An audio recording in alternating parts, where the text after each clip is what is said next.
En fait, au départ, vous nous faites croire la fable qu'il s'agirait de protéger les propriétaires qui verraient leur propre logement squatté.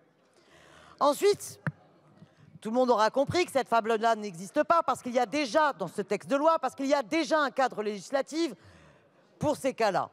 Ensuite, on voit bien que de toute façon, vous voulez étendre la notion de domicile. Ensuite, on l'abordera tout à l'heure, il y a un article où vous estimez totalement paradoxal qu'un propriétaire qui veut se faire justice lui-même, eh bien finalement, ait une peine plus lourde qu'un squatteur.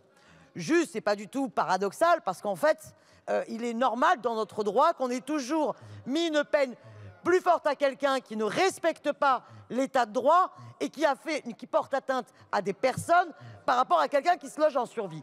Là, on se rend compte que de toute façon, il ne s'agit pas que du domicile, puisque le fait de considérer comme vol et de vouloir mettre des années de prison et jusqu'à 45 000 € d'amende, eh bien, vous voulez aussi, dans cet amendement, l'étendre aux locaux à usage économique.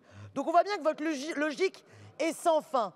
La seule chose dont vous ne voulez pas vous occuper, c'est pourquoi est-ce qu'aujourd'hui, encore en 2022, on attend de personnes qui n'ont pas accès à un logement. Pourquoi encore en 2022, alors qu'on a une loi pour le droit au logement opposable, elle n'est toujours pas appliquée. Mais ça, le droit au logement, décidément, vous n'en avez que faire.